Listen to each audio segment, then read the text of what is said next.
पढ़े गए तो सरदार जी चिल्ला दी, सत श्री अकाल कहते, सब कहते सोनिहाल कहते। मैं कह यहाँ तो वीर रस के माहौल है, गुलई फेंका जाए। मैं चाहूँ तो आसमान में पत्थर फोड़ सकता हूँ, मैं चाहूँ तो आसमान में पत्थर फोड़ सकता हूँ। एक सरदार जी सही पत्थर लेके आ गए, कहा थे जमीन पे फोड़ के बता कहा थे। मैं कह अरे दादा मैं कविता पढ़त रहे, कहीं वही कविता पढ़ जलते फोड़ सकत हस कहा थे। लेकिन आप सब सुधी विद्वान श्रोता कवि सम्मेलन कविता का महत्व को जानता, मैं चाहता अपन सम्मान में एक बार आप सब जोरदार तालियां बजाए। मैं कवि बन के अभी परिचय कर रहा। काव्य मंच की एक परंपरा है कि सबसे पहली मां शारदे की वंदना किए जाते।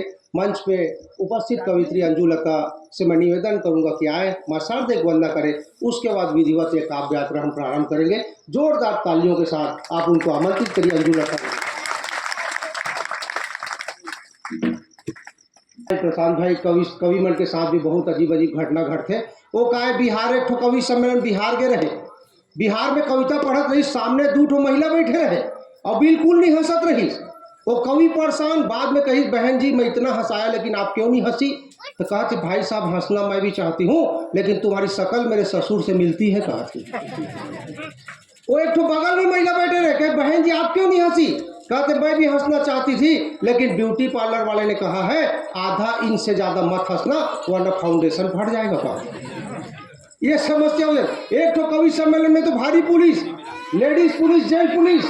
कवि आयोजक से पूछी वाले किस लिए? कहते श्रोता मत भाग जाए इसलिए। कहा थे कहीं लेकिन लेडीज पुलिस वाले किस लिए? कहीं पुलिस वाले मत भाग जाए इसलिए। कहा ये स्थिति हो जाते। जब मैं यहाँ आया तो मोर से साहू जी पूछा था कि मिश्रा जी थे का जॉब करता, का काम करता? मैं कहें सरकारी प्राइमरी स्कूल में गुरु जी कहीं मतलब तो पढ़ाई काम करता। मैं कहना ही मैं जनगणना काम करता, मैं चुनाव के ड्यूटी करता, मैं गरुआ बछरू गिनती करता, मैं गरीबी रेखा सर्वे करता, मैं कोरोना के वैक्सीन लगवा था, मैं प्रधानमंत्री भाषण रेडियो में सुनवा था, मैं आधार कार्ड बनवा था। मतलब पढ़ाई छोड़ बाकी सब काम लो मैं करता। और जब छपरा में मध्याह्न भोजन कांड हुई सुने हुई है, 50 लड़का मध्याह्न भोजन खा के मर गए, प्रिंसिपल साहिबा जेल के अंदर। तब पूरा भारत में नया नियम बनिस, एक चखना पंजी रखे जाते, वो चखना नहीं जल समझा कमन खही।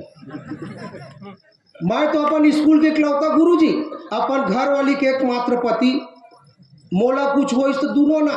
खैर मोर बाई जी इंटेलिजेंट, मोला एक आइडिया दी, कहीं तू स्कूल में एक कुकुर पोस ले।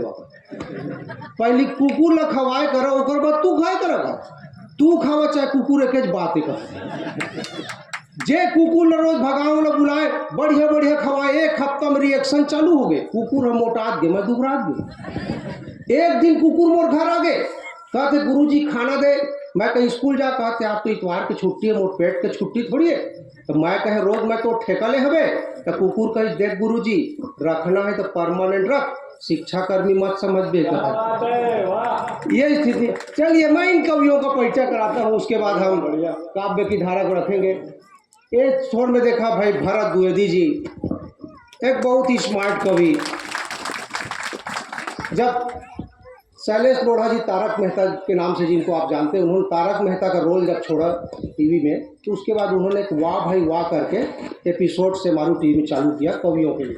हमारे भरत द्विवेदी जी को उन्होंने बुलाया और इन्होंने पूरे छत्तीसगढ़ का प्रतिनिधित्व किया। मैं चाहता हूँ एक बार जोरदार ताली इस नौजवान युवा कवि के लिए।